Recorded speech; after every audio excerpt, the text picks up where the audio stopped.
मोदी ने मुस्लिम ब्रदरहुड का गुब्बारा ऐसा फोड़ा कि तुर्की में रोना गाना शुरू हो गया है। तुर्की के राष्ट्रपति रजब तैयब एर्दोगन अब उस दिन को, उस घड़ी को कोस रहे होंगे जिस वक्त उन्होंने भारत के खिलाफ पाकिस्तान से कौमी भाईचारा निभाने का फैसला किया। एर्दोगन को अब पछतावा हो रहा होगा कि काश जिस वक्त भारत ऑपरेशन सिंदूर के तहत पाकिस्तान में आतंकी ठिकानों के पर खच्चे उड़ा रहा था, उस वक्त पाकिस्तान की मदद नहीं की, दूसरे देशों की तरह न्यूट्रल रह जाते।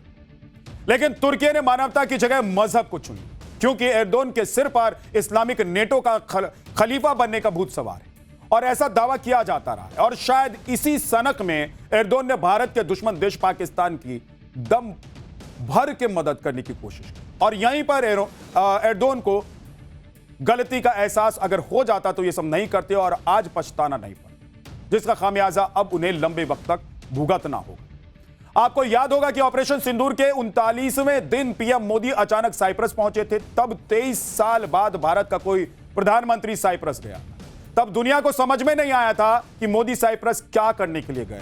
लेकिन अब एक हफ्ते पहले जब साइप्रस के राष्ट्रपति निकोस भारत के दौरे से वापस लौटे हैं, तब मोदी के साइप्रस दौरे की पिक्चर एकदम क्लियर हो गई है। भारत ने साइप्रस को स्ट्रेटेजिक पार्टनर बनाकर तुर्की की नींद उड़ा दी। अभी एक हफ्ते पहले साइप्रस और भारत के बीच फाइलों की जो अदला बदली हुई, वो एर्दोगन की बेचैनी बढ़ाने वाली है। बस सूत्रों के मुताबिक भारत ने ऑपरेशन सिंदूर के वक्त जिन स्वदेशी हथियारों से पाकिस्तान में आतंकी ठिकानों को चुन चुन कर मारा था और पाकिस्तान के डिफेंस सिस्टम का बैंड बजा दिया था, उन हथियारों में अब साइप्रस ने गजब की दिलचस्पी दिखाई। उन्हीं हथियारों में से एक हथियार है ब्रह्मोस।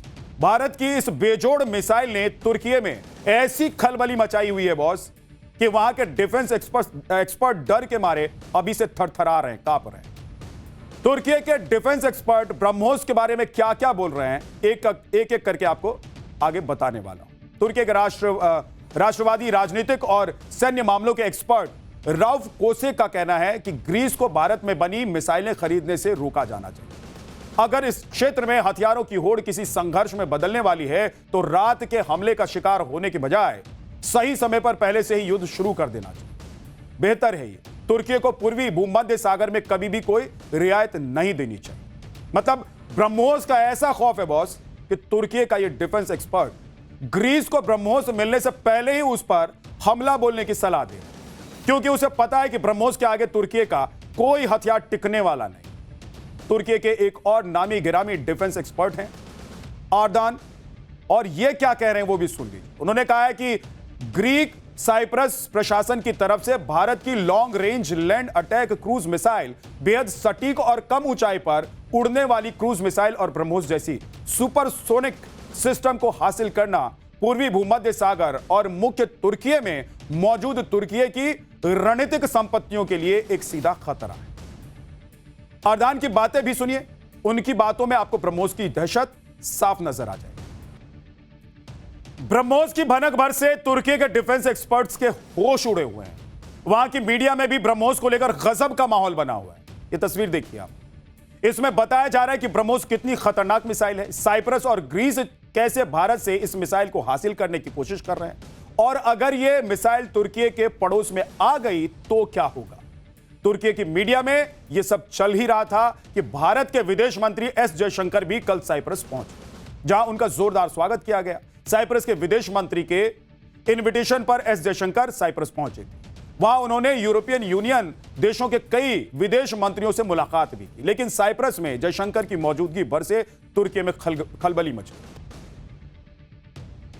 आप सोचिए कि अभी से ब्रह्मोस को लेकर कैसे एकदम माहौल बदलने लग गया है।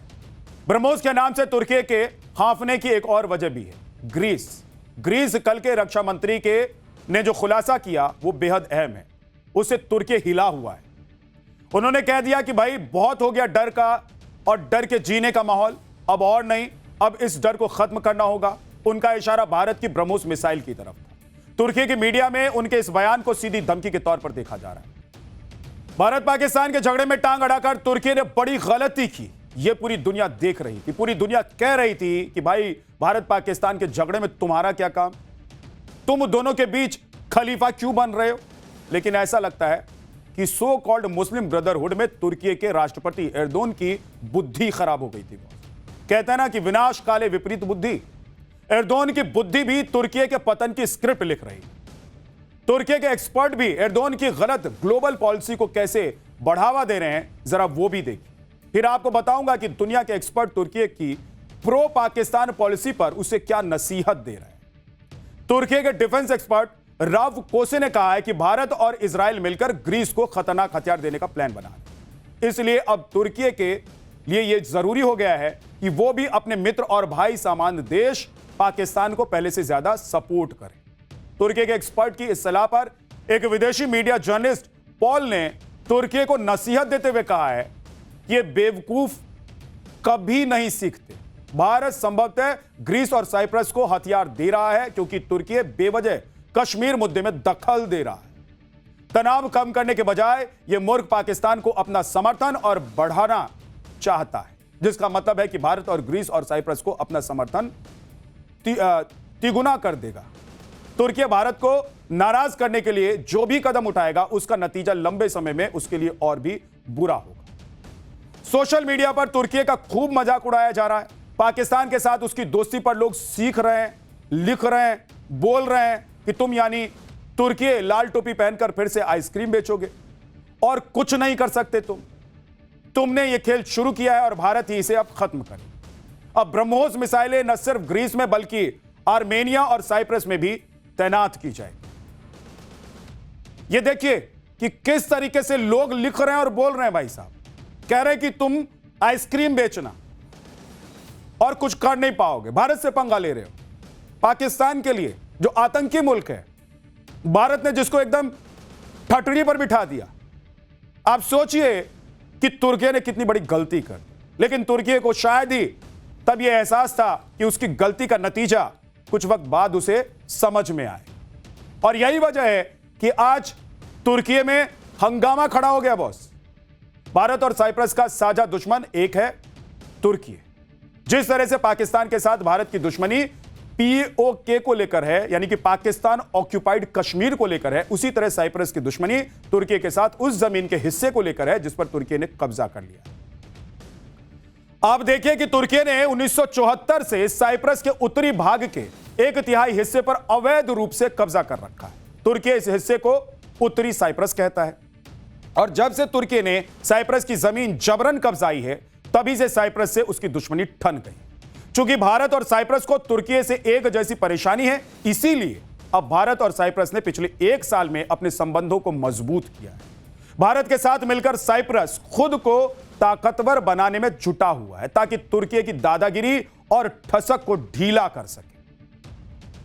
अब तुर्की और ग्रीस के बीच किस बात को लेकर दुश्मनी है वो भी देख लीजिए। भारत के दोस्त ग्रीस के साथ तुर्की का एजियन सागर में समुद्री सीमाओं और हवाई क्षेत्रों को लेकर गंभीर विवाद है। तुर्की के आरोप लगातार ये रहे हैं कि ग्रीस अपने द्वीपों का इस्तेमाल करके उसे सीमित करना चाहता है। साइप्रस द्वीप पर ग्रीक और तुर्की समुदाय के बीच बंटवारा भी विवाद की एक बड़ी वजह मानी जाती है। इसके अलावा साइप्रस में तुर्की के सैन्य हस्तक्षेप को लेकर दोनों देशों में हमेशा तनातनी रही।